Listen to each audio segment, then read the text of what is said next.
welcome, podcast listeners. It is episode number 251 of the Fret Talk podcast. You are here with your host, Mr. BudgetPedalChap. That's me. You are also joined by Lee. Say hi, Lee. That's me. Woo! It is. It's been a hot minute. How are you, my chap? Yeah, I'm all right, mate. I've been a bit busy, so sorry for my vacancy, but yeah, I am here. You're always vacant. It's Yeah, I was just thinking that. I was like, sorry for my vacancy. It's just like way of life here, isn't it? State of play. Absolutely. But hey, it's good to have you back. Yeah, we are joined only by Lee this week. We've got a very, very busy Mac Wine, who is basically doing TT, as we talked about last week.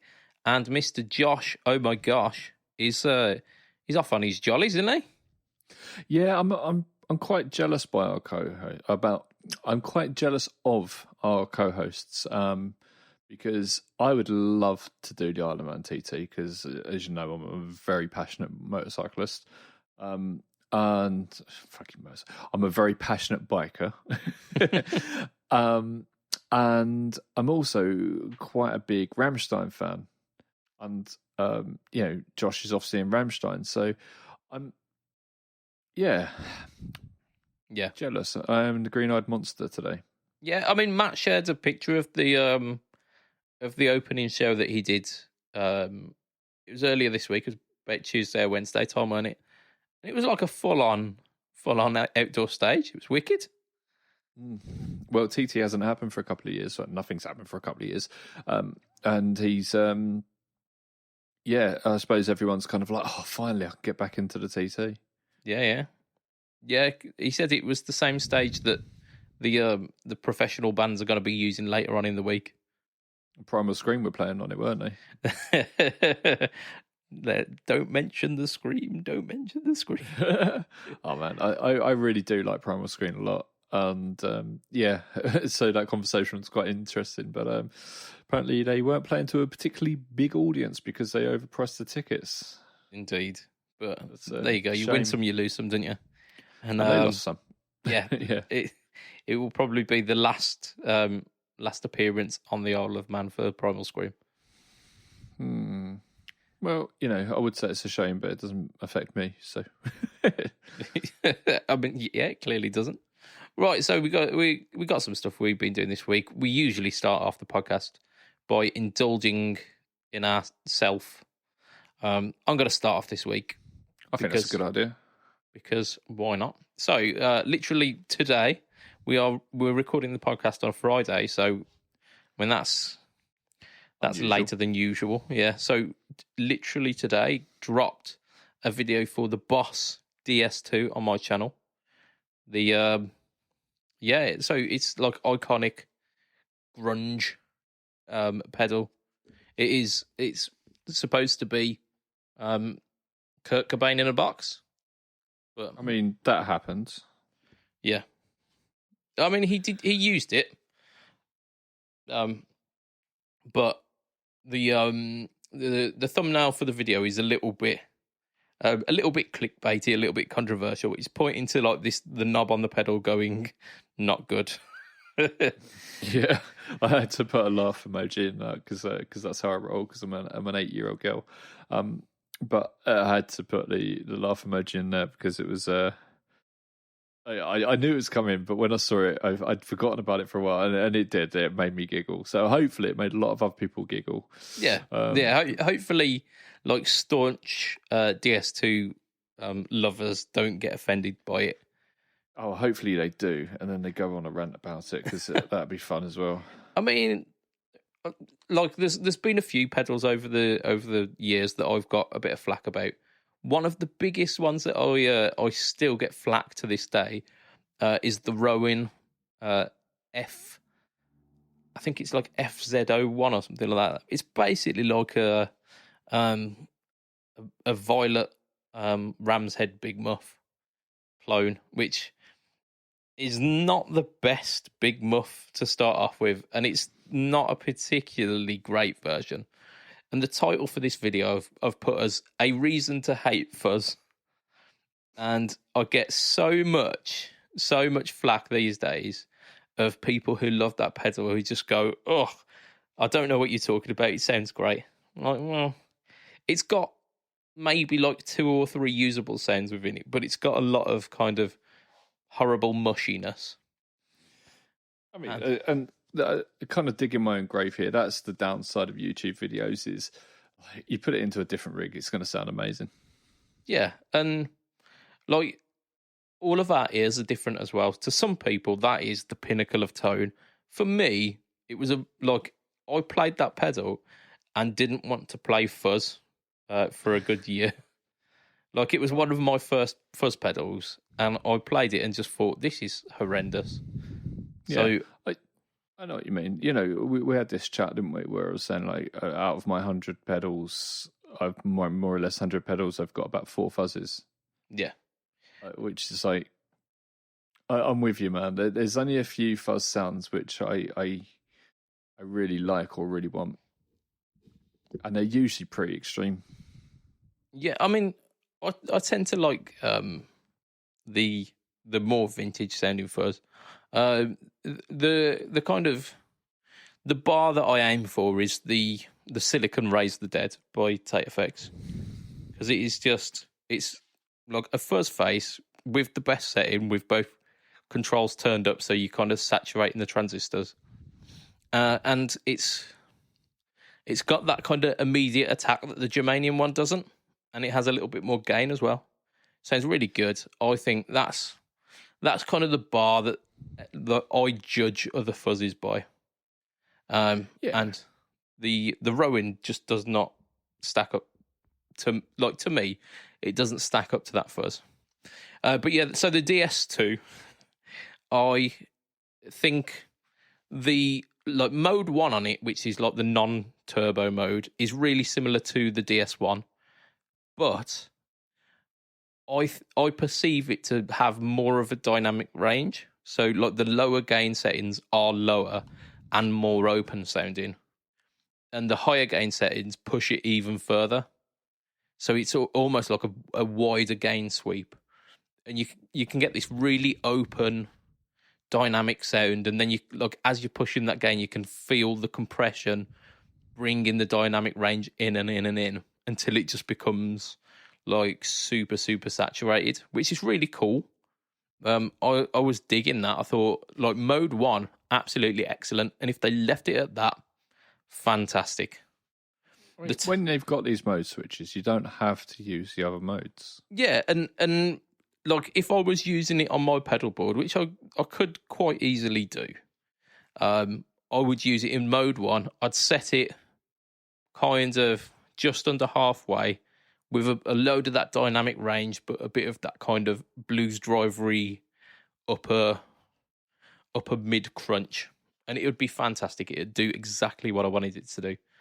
But being on the no talk all tone, we go through all of the tones on it, and I had to use the turbo mode, and it sucks. It sucks big time. It sounds a bit like a range master circuit being pushed into the front end of a DS1, and it's a tone like there are some bits of it which you kind of almost getting on board with, but largely it's really shrill, it's really nasal, and it's tough. It's a tone that even its mother would struggle to love. Sounds HM2y.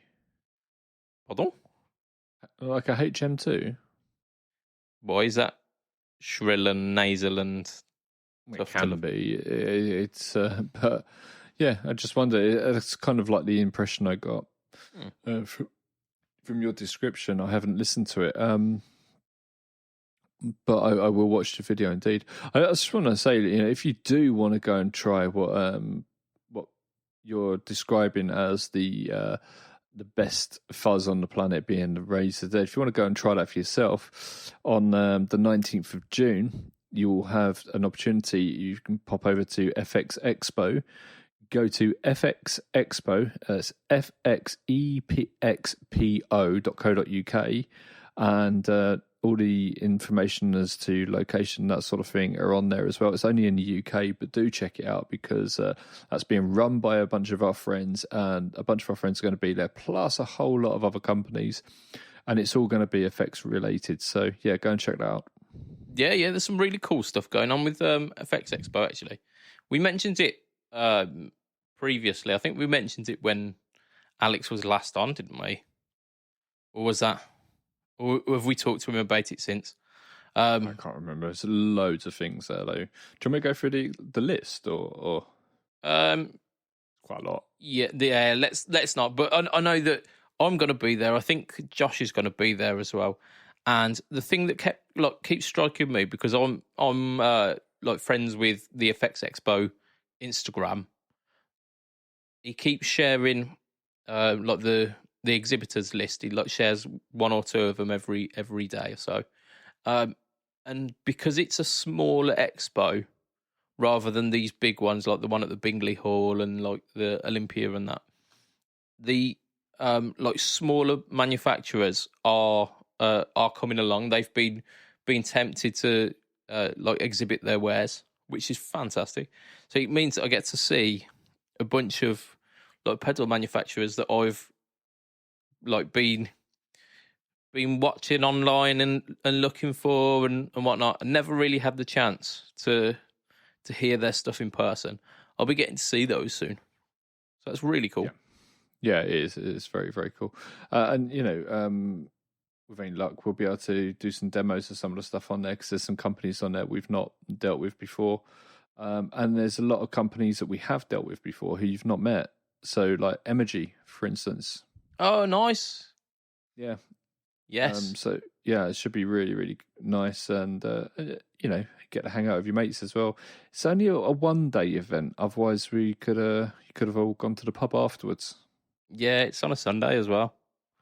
So actually, do you know what? Everyone's going to probably be there the night before, so you probably could rock up the night before, get a hotel, and go to the pub with everyone. Indeed. Yeah, it's not too far away from me. It's only in Stourbridge, so it's not a million miles away. Cool.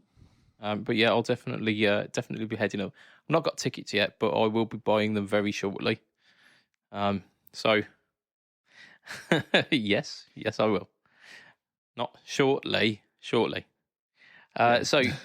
yeah, the DS2 has come out this week. I have not recorded yet for this Friday's one, but I think it's going to be a shootout between the TC Bucket Brigade and one of the tone prints on the flashback that emulates a Bucket Brigade sound. Okay. So that'd be interesting. TC versus TC. Indeed, yeah. It's so basically like the digital modelled version versus the actual analog beastie. So we'll see which one gets it. If I manage to get the recording done on that one, it might be that I just chicken out and do a drive pedal shoot at it again. But who knows? So as well as that, this week I've done a little bit of playing about with the Bucket Brigade because I was kind of getting mentally prepared for what I'm going to record on the No Talk Tone verses. But I'm also gearing up to do some stuff for Pedal Boards of Doom on the TC Bucket Brigade. That's coming out possibly. It's not going to come out this week. I wouldn't have thought, but it'll be within another week. Cool. And as a little kind of precursor to wet your whistle, if you have a look on my socials, you'll notice that I opened up the back of the TC to reveal the secret trim pot. I say secret. It's got a giant piece of card on the back that says speed and almost like an arrow pointing to it, inviting you to turn it. I have a request of you. Okay.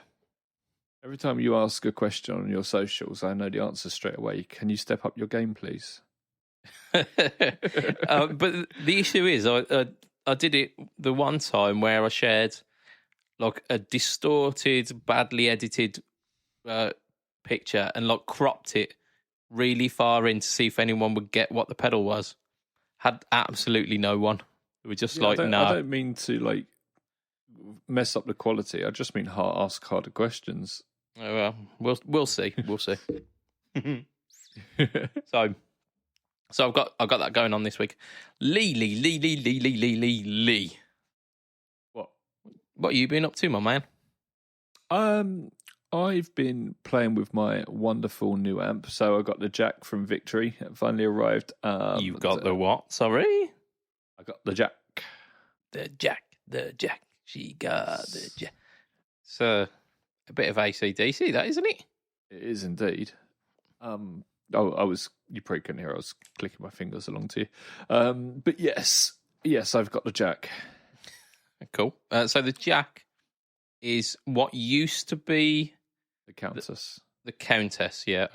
Which was Guthrie's signature, wasn't it? signature amp, yeah. And this is the V4 version, so the pedal board platform, but it's the full amp. So you've got the valves in it, as we've discussed in depth before. And obviously I've got my board now, so that's 2 channels, whereas before I had the Duchess on there, which was single channel. Yeah.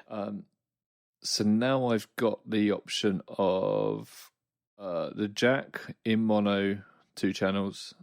Got the Kraken in mono in 2 channels. Then I've got 4 different possibilities of combinations of the 2. Okay. And it sounds amazing.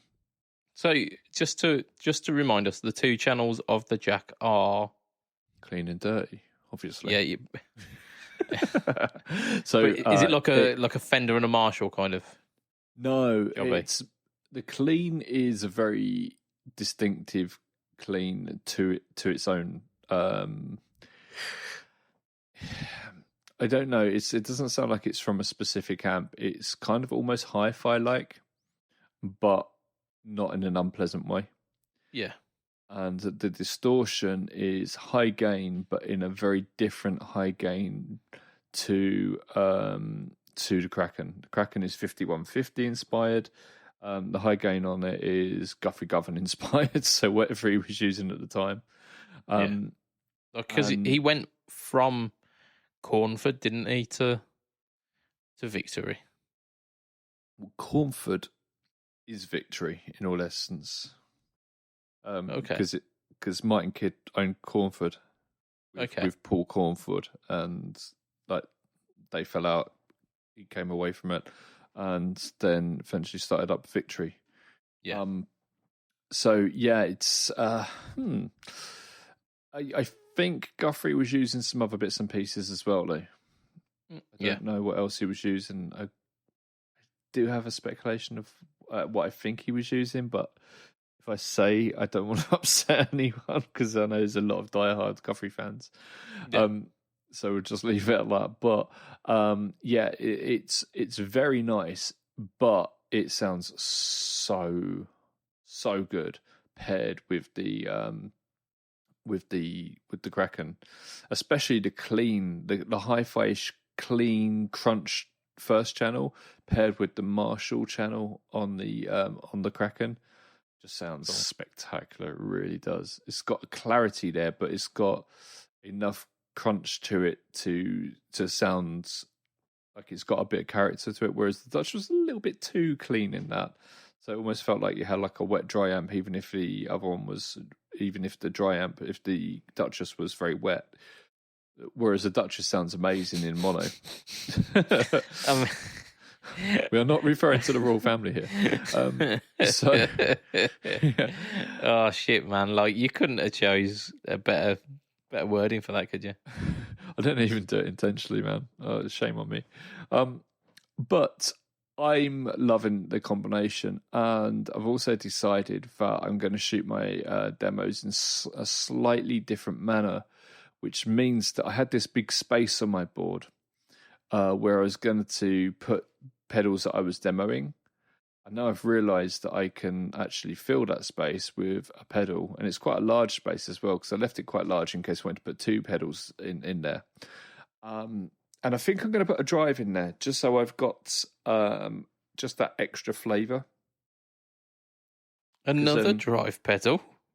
Yeah, well, that takes my 8 different that takes my 8 different flavors of drives and then times them by 2. So now I've got 16 flavors of drive by just putting a tube screamer or a clon or whatever in the middle. Which probably would be a clon. Although it might be a rat, I don't know. Because I do love the old rats.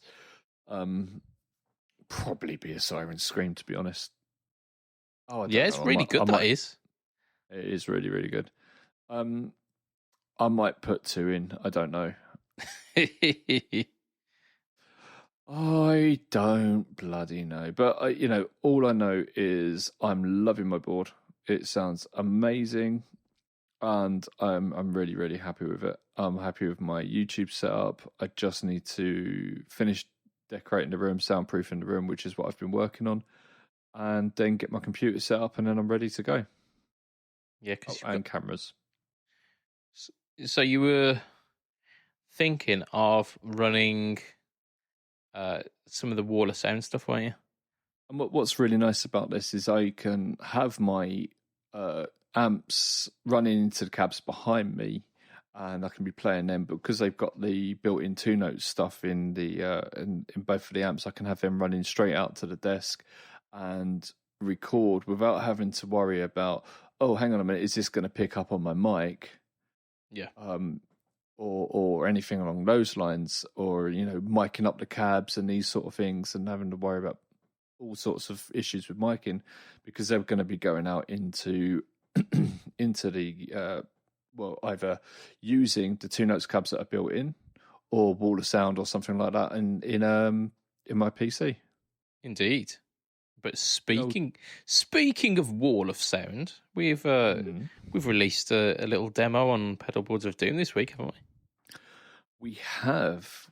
Good old Mikey got hold of a 2-notes Cab M, and he has, I've had a Cab M for ages, and he's Cab just blown M my Plus. mind. Cab M, well, actually, mine's a Cab M. Indeed. Yeah. Before it was cool. But obviously you just update that with software, and it becomes Cab M Plus. And he's just blown my mind with how he's used it. Yeah, there was some very, very inventive ways of using it. I mean, he's done the standard stuff of running direct into it and using the preamp and looking at the different types of power amp that you can use and whatnot. That was really cool. And then towards the end of the video, he used it in a completely a way that I wouldn't have even thought. I'm not going to give away too much of it, but there was a moment where he's using it with a synth, and I just thought, this is not gonna sound good, and actually, it sounded amazing. I mean, it was just because he runs it dry, and then he runs it like a soggy Duchess, and it was just really nice, really, really good. He's so clever. He really is so bloody clever. He is, yeah. So we've dropped that one this week, haven't we? It's really a really cool video. I would urge you to watch it, because at the moment, the views on it are quite low, and I don't know why. People are afraid of the tone. So yeah. And do you know what? The Cab M's Plus is really cheap as well, isn't it? Yes, yeah, it's cheaper than the modelling units that I was looking at when I bought the HX Stomp, because I considered the Cab M, and I was like, no, I really need a preamp to go with it. And then 2 weeks later, they released the update with the Plus. You bastards. Yeah. So we have some more very interesting information to discuss around 2-notes. However, it's stuff that you are going to really want to hear, because it's stuff you're going to be able to get involved with, because they have some really great software, which we're going to go into detail about, which they want you to beta test for them. So we're going to have all the information about how you can do that. But first, I think we're going to hit you with a hot take. Yeah. Let's do it. So last week's hot take was not a hot take because we forgot. Because it was the 250th episode special. Me and Matt decided it would be better better spent doing a segment that we won't ever do again. What was it? I can't remember, I'll be honest. Oh, here we go. It was 250 or 2 schmifty. Oh, okay. Yeah, So I it was, did see. Yeah, is I it did see that. Is it a Dodd 250? Is it £250?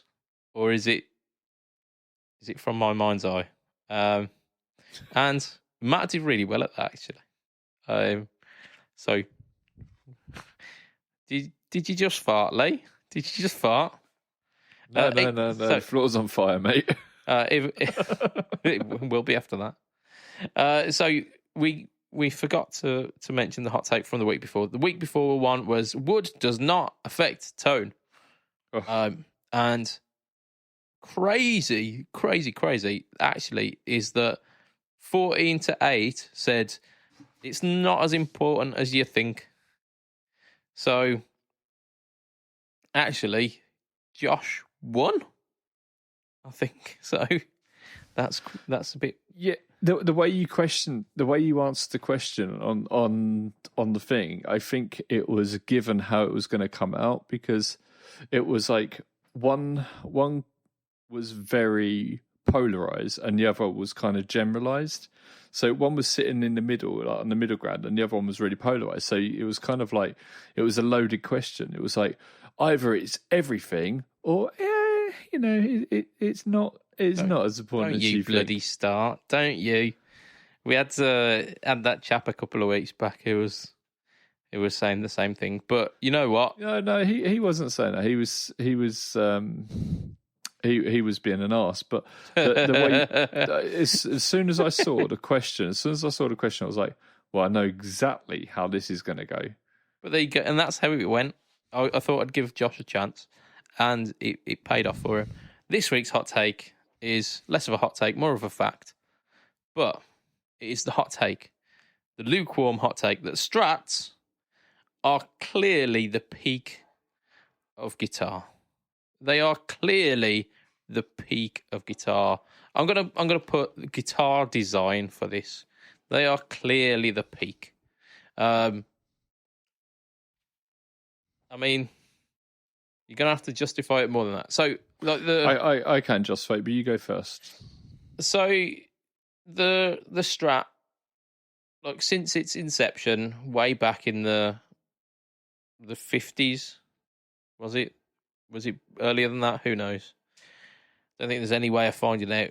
There's not like a worldwide thing that it was the 50s that we can access. Like on, it's much better just to argue about these things and not actually fact check. You don't have to. You don't have to do that. It was the 50s. It was famously the 50s. You're the 50s, man. You weren't there. So since its inception, like back then, it has like every conceivable kind of musical development, every conceivable point in time where there has been a guitar featured in music, there has been a Strat. I'm not saying it's all to everyone, but in every genre that I can think of, in every point in time, there has been a Strat. So, like, way back in the day in the 50s, all of the like the kind of rocker, like rock and roll kind of, those kind of guys, like the British guys, would all be like importing Strats in, like Hank Marvin and Chuck Berry. The Chuck Berry signature Strat was no, but like within that kind of that wheelhouse, the kind of rock and roll, there were Strats to be featured. Not always as heavily. It was quite Gibson orientated. But then you had like Buddy Holly, his Strat tone was iconic. Yeah, I mean the Strat tones of the day were iconic, and then you went on. You had kind of psychedelic, like the psychedelic tones, like Cream and whatnot. There was a lot of lot of Gibson guitars like being featured with those guys. But then you had like Clapton from the 70s onwards played Strats. You've got people like Richie Blackmore who played Strats for like your quote unquote heavy metal kind of classic rock kind of stuff. Oh, it was heavy metal at the time, wasn't it? Yeah. Like that was what was considered heavy metal at the time, but by today's standards, not. But we've got to also think, Clapton famously uses SG, and also if we're looking at heavy metal, the iconic heavy metal band who is heavy metal, who is Black Sabbath, was an SG as well. He played a Strat on the first record. Did he? He did, yeah. Until he got the Jade Custom, he was playing a Strat because he was a big fan of Buddy Holly, believe it or not. So, I mean, even like the iconic tones of like heavy metal back in the day. I mean, but then you had like I say, Deep Purple. You had Jimi Hendrix who was doing the kind of psychedelic stuff. You got like if you go to the 80s where like the grandpa guitars were being phased out and being laughed at. Even then, like the iconic shape then was the Super Strat. It wasn't the Super Les Paul or the Super Telly. It was the Super Strat. And but that's because the Les Paul was still being used. Not really. It was. It absolutely was. Slash. Just pick that up. Slash. Yeah, but that was like he weren't shred era. He was like the arse end of that. Fuck off. You fuck off. Slash was shred circles round like. But he wanted most people. Guns N' Roses weren't a fucking shred band. Don't be ridiculous. No, but Slash can definitely shred. I'm like irrespective of whether he can. The music that he was playing wasn't the like wanky shred stuff of the 80s. However, who was Malmsteen, who was using fucking vintage Strats. Okay. So, like, even like he's about the only one who was using vintage. But it was Strats still there. I'm not saying it's everything to everyone. I'm not saying that the Strat is everything to everyone, but it was the peak of guitar design because at every given point in history, through all the genres you can think of, there was Strat, or kind of, at very least, Strat adjacent tones, like Steve Stevens. Some of the country guys as well, like playing like the 2 and 4 positions of Strats, like Albert Lee. I know he's got a. Now that guy can play. He can, yeah, and he plays what is essentially a Strat. He plays the Ernie Ball, basically weird pointy Strat thing. I think you give him a bit of string on a bit of cardboard and he'd shred it. Oh yeah, no doubt. He's just one of those. But iconic. He's got the Strats. Weird people. He is.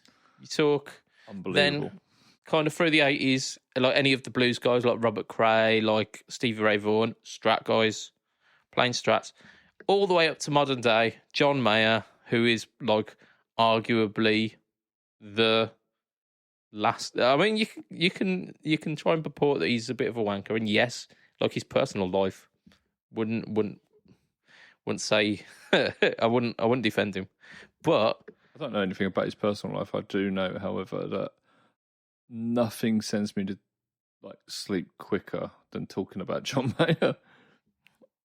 But like he's heralded as kind of the last of the guitar heroes. Which really is so horrible. It's maybe last of the blues dad heroes, yeah. Yeah, I mean, if you talk blues dad heroes, Bonamassa, you talk John Mayer. John Mayer was using a Fender Strat, and now he's using a PRS Strat. Yeah. And Joe Bonamassa he's been playing Strats since the early days. I know he's more like seen with Gibson guitars. There's by a large amount. But you watch any of the iconic Bonamassa performances, live at the Royal Albert Hall, Rockplast, like any of the big ones, if you listen to any of the albums that Joe Bonamassa did back when he was not churning out the same album again and again and again, the Strat tones on it. So Strats are enduring. Strats are iconic. Strats are the peak of guitar design. I mean, Gary Moore would say otherwise, I think. Gary Moore played a Strat. But famously, he played a Les Paul, but he had a absolutely beautiful, like faded red Fiesta Red Strat. I bet he did as well. He did, and like in the 80s as well, he played Super Strats, didn't he? He played like Jacksons and Washburns as well. Super Strats, not Super Tellys, not Super Les Pauls, Super motherfucking Strats. Les Pauls are pretty much super on their own. They don't need to be upgraded. Peak of design. Yeah. Whereas with Strats, they kind of need to be upgraded to be super. It stands that there is a super version of them that, by definition, means that the previous version was not the peak. You know, I can go on, Strat, but it's still a Strat. You also got people like Jim Root as well, who have got Strat shapes. Like talking the most brutal and extreme. It was hardly the most brutal or extreme metal, but it's pretty fucking far gone in terms of what the Strat was originally designed to do. Yeah, I mean, you change something. Like, it's a bit like Trigger's broom, isn't it? How much of it do you need to change before it is no longer what it originally was? It's the peak of design, isn't it? And I mean, are you going to take a Strandberg, right, Fender and Strat on it and say, okay, yeah, Strat is still brilliant? Because it's not the same thing. Like the modular design to it, the fact that all of the pickups mounted to the pick guard, which means that you can just kind of tear that bit out if you wanted to change something about it, is fucking genius. Have you ever tried changing the pickups in a Telecaster? It's fucking horrible. You have to take the bridge off to get to it. Like with the Les Paul, you have to like feed it through a weird little cavity, like a channel to get or like all the electronics at the right place. Don't even get me started on trying to wire up a semi-hollow. Fuck me, that's it's just not worth it. Just stick with the pickups you got. All right, okay. So, look, in terms of guitar design, I would argue this point, and I know this isn't going to win the audience over, but this is my experience from the last few months. I have had to stop playing my Strandberg that I've borrowed from work. No, I've had to stop playing it. And the reason I've had to stop playing it is that it's so easy to play. It's so beautiful to play. It almost feels like I'm on cruise control and I'm playing it in terms of like it takes away any barriers, and I'm just able to just go all over the neck, do exactly what I want. No matter if I'm standing, I'm sitting, I could be wanking, whatever I want, and I can get all over this board, all over this fretboard, and it is just amazing. The body, just because of where all the cuts are, they look like they're done to make it like a design thing to make it look like almost like BC Ridgeway. But then you realise when you start using it that those cuts sit perfectly on like your leg to hold it at a perfect angle when you're sitting down, so you can get all over it. Or when you stand up, everything's out the way. Just everything, like the jack position is really nicely tucked in a way, so like it feels like it makes you almost go through the through where the strap is, so you actually put it in properly. Like so you don't pull it out. There is so much about it that I've had to stop playing it because it's made all my other guitars feel like shit. And I'll give you an example because we've probably all done this. When you've been playing bass for a little while and then you go back to a guitar and suddenly you feel like, oh, this is so easy to play. It's like the absolute opposite of that. It makes the Strandberg makes all my other guitars feel like basses. But does it have that pedigree? Is it on? Oh, we weren't talking about pedigree. You weren't saying the Strat has the best pedigree of all time. You said it is the pinnacle of design. I say, sir, no. I say the pinnacle of guitar design is that Strandberg. Well, if it was the pinnacle of modern design, like the modern guitar design, it would be unanimously decided that is the guitar going forward, and it would be on. That's not true. That's because human beings being human beings. We voted for Boris Johnson. Right? Whoa.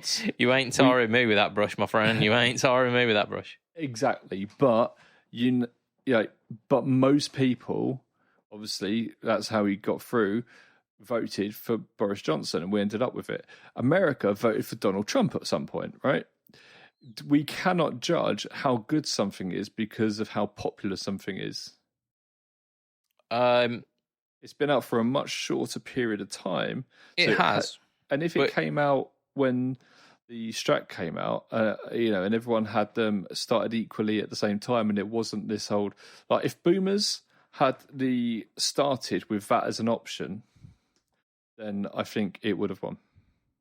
Oh, absolutely not, because it looks fugly as where the Strat looks like an instrument. Strat has the curves of a 50s car, and it does look beautiful. Indeed. And that's part of what makes you play it, part of what makes you reach for it. You don't go, oh my God, that's ergonomic as fuck, I'm going to pick that right up. You look at your guitar and think, that looks like the sleek curves of that makes me want to pick it up. It looks good. Because it looks good, I want to play it. Because I want to play it. We're not arguing about what looks best. That's part of the design, my friend. That is part of the design. All right, okay. Aesthetics is part of design. I like the way the Strandbergs look, especially the Salem one. That looks. I think that looks better. But in terms of design, I think the Bowden is probably better in terms of it. But the Salem looks a little bit more sleek. Looks more kind of guitar-y. Yeah, but I've had to put it down because I know I can't afford to buy a Strandberg. I also really love my guitars, and you don't want to end up having to sell all of your guitars for one. It wouldn't be a case of selling all my guitars for one. It'd be a case of just not playing my other guitars. Yeah, because it does everything. It sounds great. It sounds absolutely fantastic, but I sound fantastic on it. I sound like 2 to 3 times the player I am when I'm on the Strandberg. So it's a fucking miracle worker then. Yeah, it's amazing, mate. I'm just so blown away by it. But I think Les Pauls in general are better than Strats. I prefer humbuckers over Strats. I think that's a personal opinion. I think when it comes down to covering more genres, I think the Strat's got it. I think the Strat's got it covered. But then I think probably PRS does that as well. No, like the PRS are neatly within a pocket. There's a very specific player who plays a PRS, and they are quite versatile. They're more versatile than a Les Paul.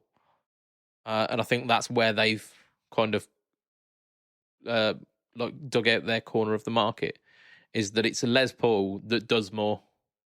Oh yeah, I think the people I see normally, people who aren't like blues lawyers and these sort of dentists sort of stereotypes, who I see with PRSs, are usually session musicians. Yeah. So it does the Les Paul thing. Yeah, and that's the thing that the Strat doesn't do. It doesn't do like the big brash, like a thick humbucker tone, because your standard Strat doesn't. But the bridge position of a Strat does a very convincing rock tone. it's got a very distinct like bite to it, which can be used for that, but then can also do the funk stuff with the split positions, and can do blues with the neck position. It can do there's like so much that it can do. But anyway, that's kind of where we're going to end the hot take for this week, and we're going to leave it up to you, the audience, to make your decision. You choose the one that you think is right, or the one that you think was argued by Lee in the poll. No, we're not. We're not going to say, do you think the Strat is the pinnacle of guitar, or is it the Strandberg? We need to agree how we're going to ask this question. We can agree on that after the show. I don't want it to be loaded. Oh dear. I think we should. I think it should literally be: is the Strat the pinnacle of guitar design? Yes or no? Yeah, of course it is. I'm not a fool, or I agree with Lee. He's going to be. But we've got quite a bit to catch up on this week. We're going to put a poll in the Fret Talk podcast group. We're going to put a flag on it. Oh, sorry. You can try and put a flag on it. I think it gives me the option to put images on the poll options. So I might do one which is just a flag. Do you know what? I actually have a huge flagpole in my garden.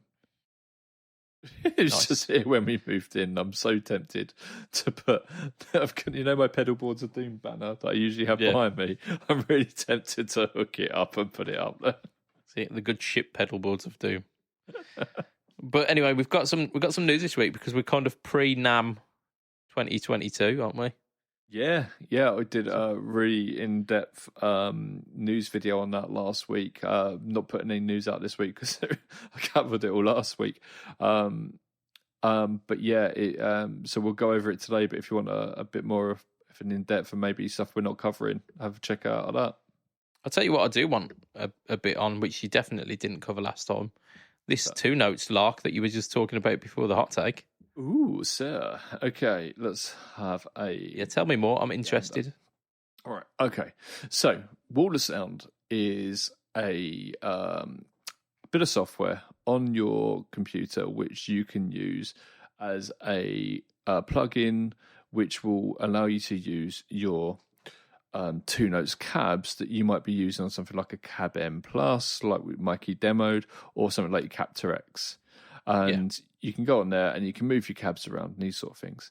Now, they added some more stuff to that a couple of years ago, which gave you the ability to add amps to it and that sort of thing. I think that was just on the Torpedo software, though. So that was for the Cab M. So you could add like your cabs, you could swap the tubes in and out. Sorry, amps. No, you can do that on Wall of Sound. You can. Right. Yeah. Okay. There was definitely like a preamp option on it because I've used that before. Perfect. To add preamp saturation on top of like power amp saturation on top of preamps that I was already using. Cool. And that's the one that allows you to swap the tubes in and out and stuff like that. Yes, I believe so. No. I believe there was a way in the LA studio section of it. Groovy. Then they added some things like studio reverbs and bits and pieces like that, and it was really, really great. I use it a lot. You use it quite often? Not so much anymore since I got the Stomp, because it does, like, I can do everything within that. Before I was using that, I was using preamp pedals into my mixer, and then in my DAW running Wall of Sound to do all of the IR stuff. Because like you said, the IRs that they use, they're not like standard IRs where you get like a specific imprint of one. Like you get a snapshot of a mic in a certain position on a certain amp at a certain time of day under a certain condition. The dyno IRs, which they call them, you can move about in real time. You can move about the position of the mic, like how on or off axis it is, and how far away or close to the speaker it is as well. Yeah, so, I think 2 notes say that each of their dyno IRs are equivalent to 160,000 studio grade IR files. Yeah, Basically, by changing the different parameters, like you can mic the back of the cabs, for instance, and so on and so forth. By changing it all around, you get so much from it. yeah, It's a similar sort of idea to how we do it at Timepedia, where we in real life capture the different settings, and we've got pedals that have got 20,000, 30,000, 50,000 recordings on them. Two Notes are doing a similar sort of thing where they're spending a long time capturing each cab and then giving you the ability to replicate that. yeah. So that was the old wall of sound. I say the wall of sound plugin that you could have for your DAW. Yeah, no, that's free. You can go and get that. It comes with 4 cabs, I think, on it. They're good cabs as well. I think it's got like a 412 with greenbacks on it, so you can get that classic Marshall sort of sound. Anyway, that is fantastic. Now, they've released umpteen versions. So I think they're on like version 5 of that, where they've upgraded it significantly. Now, today they have announced Genome. Genome is taking everything to the next level. This is going a lot closer to sort of Helix. So they're giving access to delays and other stomp boxes, I think, are supposed to be coming along later. And then they're going to start adding amps and these sort of things to it. So it's going to be more of a full package. So it's not just going to be the dyno IRs. It's going to be like the whole shebang. And it's going to come in. You can use it in 2 different ways. You can use it in a plugin, a la how you would Wall of Sound. Or you can use it as a standalone. You can run your signal into it. So the idea being you can run your amp through a captor, like then straight into your mixer, run it into that and run the cabs. Or if you're using your own, like if you've got Helix Native or something like that, you can run that and the cabs and you can run that straight into it. And it's going to be pretty impressive, really. Coming from 2 Notes, it's going to be very, very, very high quality. Yeah, so from what I've seen, because I've only seen like what they've like the marketing materials that they've released today. It looks like it gives you like 2 strips of like basically like a dual channel setup, and each of the blocks within these channels you can either use as an effect. You can use as one of those dyno IR blocks, or you can use like a send in.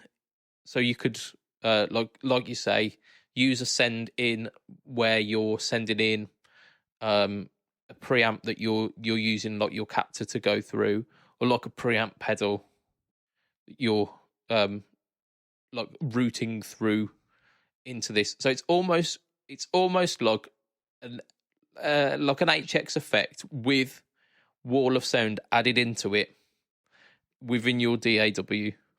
Think of it like a pre-DAW, because you've got 8 independent channels on it.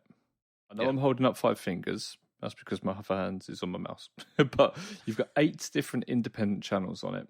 Now, those independent channels can then run out to however many different independent channels you want on your DAW. So you can send straight out, say, channel 4, and then you can run that into, say, channels 1, 2, and 3. So if you want that same cab on 3 different guitars, or that same effects chain that you've done in the Genome on running then into channels 1, 2, and 3, you can do that. So you can do it like that, or you can just like run 1 into 1, 2 into 2, 3 into 3, and so on and so forth. So you could run, say for argument's sake, you did a very elaborate effects chain on channel 1 of the Genome. You could run that into the first 5 channels of your DAW. Is say they're all different guitars. Then you added something that was to say a light reverb and a very sharp delay that you wanted to like a slapback delay or something, a very, very subtle one that you wanted to just put on all of the drums, you could then run that onto all of the drums.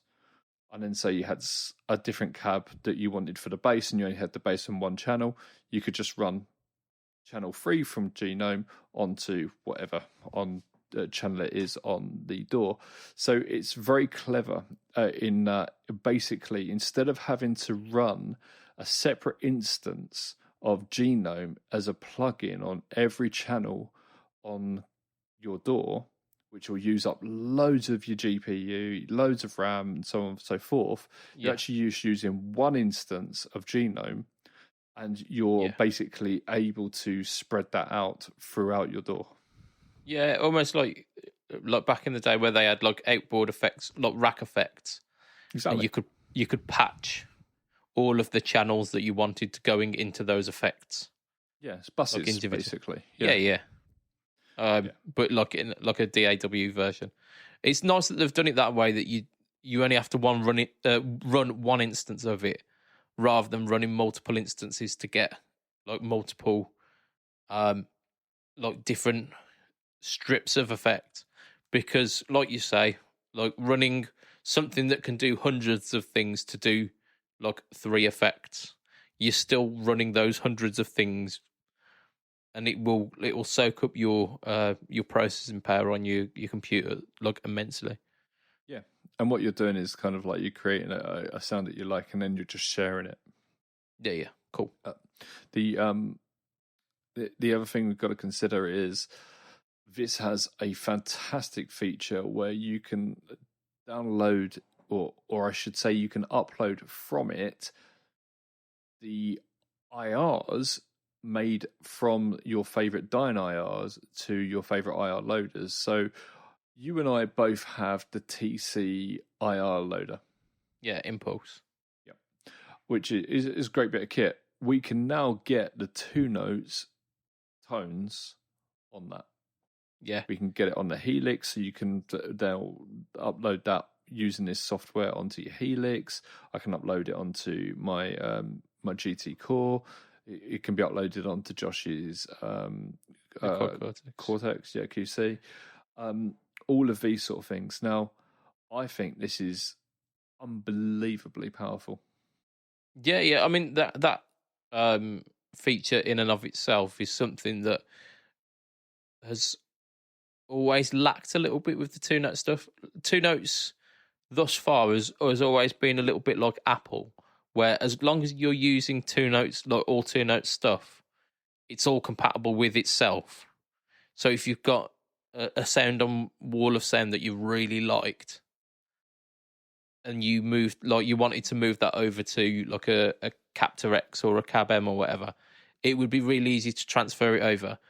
But because it's not an IR file, you then can't transfer it over to those other things. You can do it with Victory amps, because they've got the 2 note stuff in, and I guess the Rev amps as well. Yep. I think there's Laney stuff as well, which is 2 notes. Could be as well. But as long as you're part of that ecosystem, you can share those IRs and get those tones that you've dialed in. If you're not, and this is where I stopped using the Wall of Sound, because I then moved over to the Helix stuff, because I didn't have that way of transferring the IRs, which I thought sounded better in Wall of Sound. I then started using the inbuilt cab sims, and I started using IRs with Helix. But now that I've got that option of taking like a snapshot of an IR and using that with whatever I'm using, like Helix Native or with my Stomp, my HX Stomp, I will be using those. I definitely will. Yeah, me too. I'm going to be uploading onto all the different bits and pieces. It's pretty damn cool, isn't it? Yeah. Oh, definitely. I'm really excited about this one. I was reading about it this morning. I was like messaging my friends over at 2 Notes going, "Oh my god, this is so cool." They Yeah, I did think send it to me a couple of days ago, but I had to boost the shot and I was ill, so I only just read it this morning. I was like, indeed. Yeah, so I think like even just looking at the marketing stuff at the moment, it's just scratching the surface of what it might be able to do. So what we're going to do is, as soon as we get the ability to on the beta program, we're going to have a look at doing some like actual real life run throughs and demos of what this thing can do. yeah. So That's the thing, isn't it? It's beta at the moment. So, and this is what they want your help with. They want you to go through and sign up to it. So if you go to the Two Notes website, there'll be stuff about this, and there'll obviously be stuff about the Revolt pedals as well that they brought out, which I've covered in the news video. If you want to see about them, they look amazing. So they're like 3 different overdrives, but they are all in one pedal, and they have a tube in there, which is an AX7, a 12AX7. Obviously, we talked about them last week. Groovy. Yeah, so they look great. But on there you've got that, and it says also Genome. Click where it says that to read more, and scroll pretty much most of the way down to, and then on near the bottom you have a little orange box, and it says sign up for the beta. Yeah, once this podcast's over, I'm definitely going to be doing that. Cool, groovy. It says that this price is going to be starting at $29.99. That's euros or dollars. So I think for what it is, it's very well priced. I think Helix Native is a lot more than that. Yeah, I paid something like 80 quid for it, and that's because I've got an HX Stomp. I think as standard, it's somewhere closer to about 200 for Helix Native. I don't know if you have to pay for the beta. Maybe you do, maybe you don't. I don't know. Who knows? 2 notes. Sure, I can. 2 notes. Yeah, but right. yeah. But as soon as we're, because obviously they don't want us filming it and showing it to you in I don't want to say unfinished state, but a state where. I mean, beta is still unfinished. It's still working out the kinks. Yeah, exactly. But at some point, I'll get permission. I have said to them I'm going to want to do that, and so they are going to be letting us know as soon as we can do it. We will. Absolutely. Right, we're gonna bust through this news a little bit quickly here because we've got a few things. But yeah, so Guild have released a new guitar, which who would have thought? Who would have thought that Guild would release a new guitar? I mean, I haven't thought about Guild in a long time. Yeah, the last Guild that I saw was a really nice Guild acoustic, and it was really nice. But I don't care about acoustics. So they've released an electric guitar called the Surfliner, which is essentially a mini HSS offset Stratty kind of thing. So it's kind of like this. It looks really nice, actually. So it's been polarizing. I shared it on my Insta today, and a few people were like, "Yes, that is amazing. I'm gonna be putting some money down on that." A few people have been saying, "I'm not sure. I think I'm in that camp because there's something that's just a little bit uncanny valley about it." But 2000 CG movies. Yeah, there's a little bit kind of what's that? Tom Hanks one, the Polar Express. There's something a bit Polar Express about it. Have you watched the new Chippendale movie? I have not. No. Oh my god, yeah, they referenced the Uncanny Valley and Polar Express. You've got to watch it. Anyone listening, go and watch it because it is so much fun. It is made for us. It's made for our age. Okay. It's so good. So the aside from the kind of Uncanny Valley thing, I think it was John Boy who had posted on my Facebook. I think he did it on and said it's better than like yet another like Strat copy just being churned out with like another. Oh, this is our take on the Strat, or this is our take on a quote unquote single cut, or this is a telly, or whatever. It's something new. It's something a little bit different. And even though it's not quite scratching my itch, I'm okay with it. I'm okay with it. One thing I'm a bit not okay with is the three switches on it. So you've got three switches near the top. They're at an angle on the scratch plate, and that I'm guessing they switch on and off different pickups.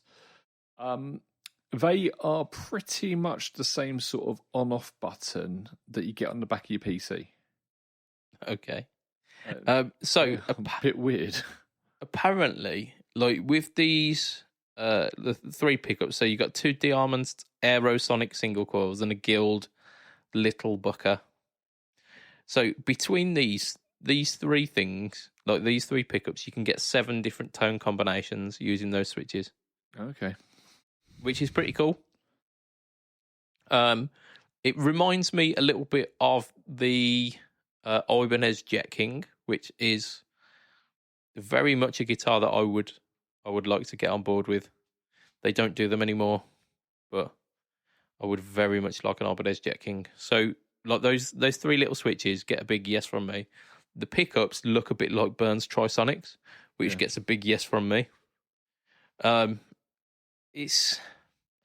think it's the pick guard. I think that's the thing that's not getting me. But there we go. It's for someone. And they are offset poplar body, satin maple finish neck, string through body, so it doesn't have a stop tail, but it does have a Gibson style bridge. Like the Tunematic. the 3x3 Tunematic saddle bridge. They're coming in at $449. That's pretty good. I'm cool with that. That's the right price. Because unlike Fender did with the Meteora, they started off in the paranormal series, didn't they? Mm-hmm. And then came down to like American and then went Mexican. I think I'm going to get one of them. What, the Meteora, or one of these stuff? I'm going to go get one of them. I don't know when, but I'm going to get one of it. I really like them a lot. It reminds me a bit of the Ibanez Fireman, I'll be honest, but hey, whatever. So there's that. Soldano are they're releasing the Mini Super Lead Overdrive, which is based on the 100-watt Super Lead Overdrive head that Eric Clapton used to use. It's released in 1987. So those classic Eric Clapton tones. What was Eric Clapton doing in 1987? Probably. I think he wrote a song about it. Wonderful Tonight. Something like that. So you get those classic Wonderful Tonight tones. No, Cocaine. Yeah. That was much earlier than that. That was 70s. But that's probably what he was doing in 87. I mean, yeah, you're probably right.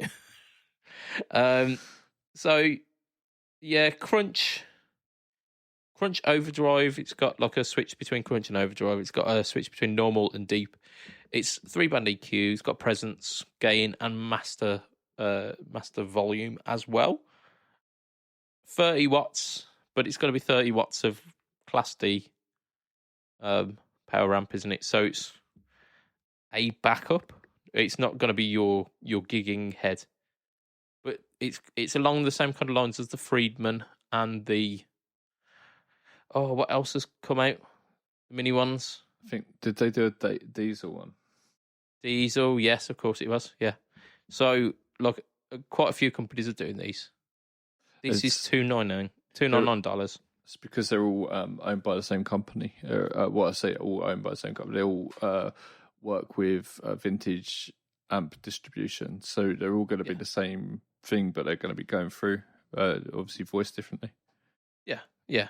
So if you ever wanted a Soldano but didn't want to pay the ridiculous boutique amp prices, there's your go. And you know who has one of those mini amps? Josh. Oh, Josh, yeah. Josh he really likes it. Yeah, he likes it so much that he's plugged it in twice. So our final bit is, it's not an official announcement, but I think it's been confirmed. Kirk Hammett has seen playing a prototype for a new Gibson Modern. So the Modern was a shape way back in the day, I think like 70s shape. Was not very well received because it's ugly as fuck. But yeah, that's the one. So Modern. That's the picture. Yeah, kind of Flying like V with a cutaway, which half Flying V, half Explorer. I'd say is the Modern. It's not as ugly as the Corvus, but it's still not an iconic looking guitar. But there's been a little bit of a resurgence, a little bit of popularity. So Gibson, the brand president, Caesar Guy Kean, we'll say that, Caesar Guy Kean, has confirmed that they are going to be releasing the Modern. Now, whether it will be a limited custom shop run, whether it will be back in their standard line, who knows? But it's coming back. So, what guitar shapes do you think should come back? What guitar shapes have gone into the ether of time that you think should come back, Lee? The Star Trek badge. The Randy Rhoads, the original Randy Rhoads. No, this did Randy play one of these? Yeah. Did he? I thought he. No, no, no. I don't think it was. This was what Randy played. This is a different thing. Go on. I'm quite. I saw a mate play a Vox Teardrop once, and I really like that. And I know Vox have brought that back. They did. They brought back like a short scale version of it, though. Short scale, did they? Yeah. Literally about three or so months ago. How to make an unpopular guitar more unpopular. That red one, I think, is one of the newer ones. Yeah, oh, that's a shame that they did like that. It does look very much like a paddle, doesn't it? It does, yeah. Yeah, but Ben Jones, you should go check him out. He does like really lovely psychedelic 60s style music. He's so good. He really is absolutely so talented. He lives over in, I think, Tennessee now, but he was a friend from Kent.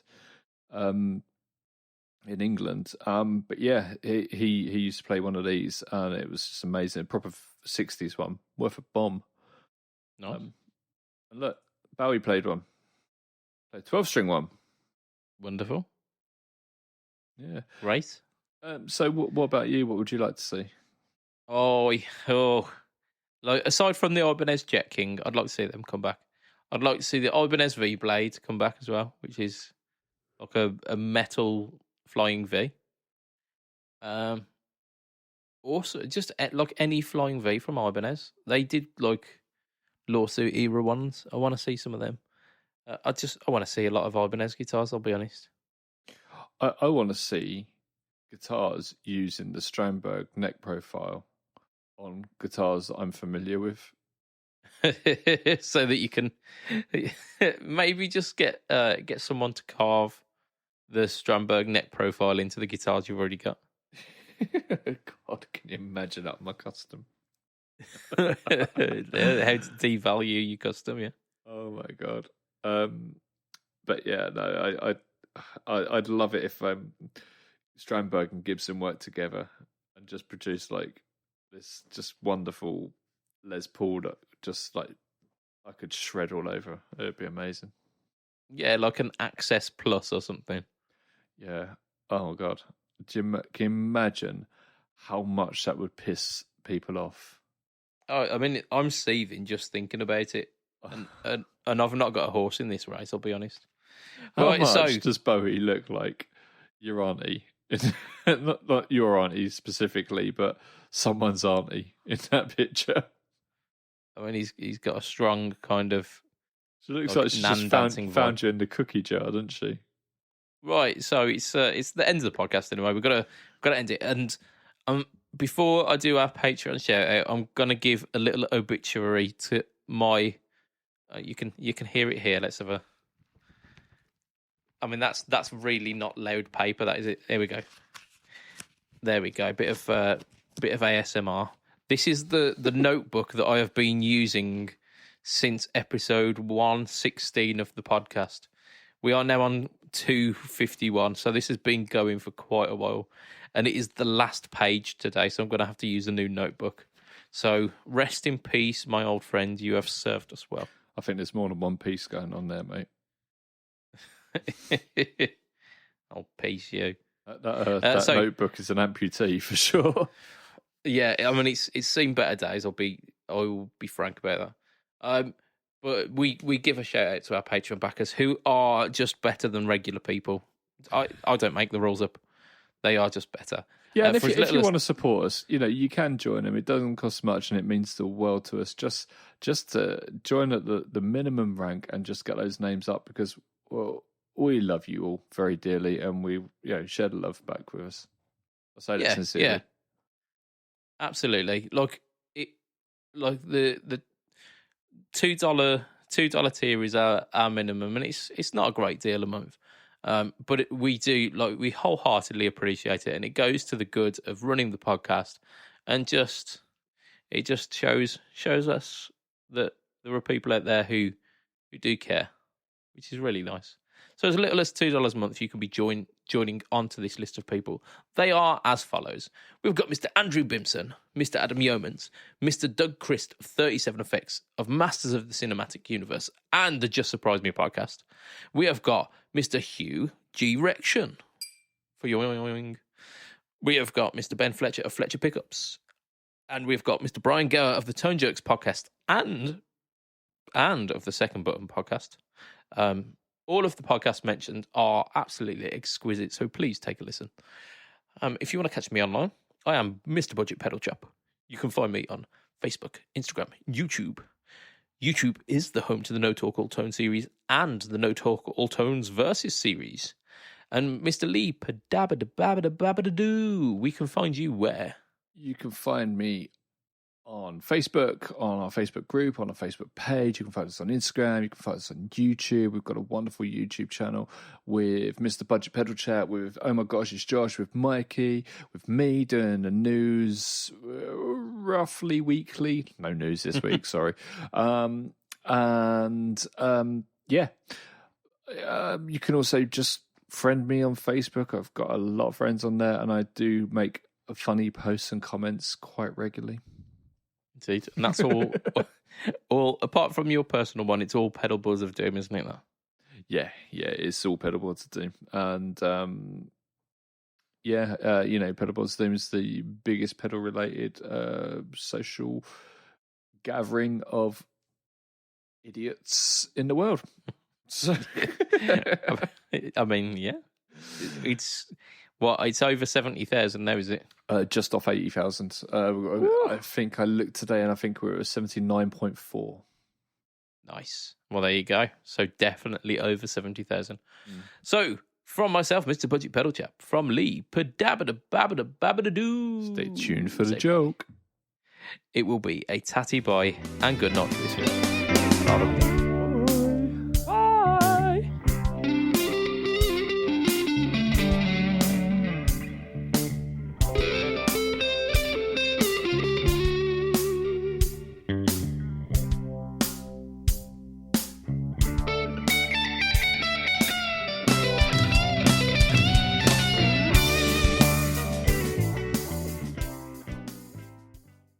What kind of fee does the Queen of England charge when she knights someone?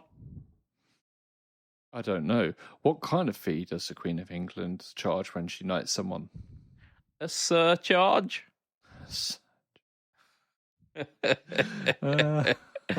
Come on, that was good. Yes. Happy Jubilee.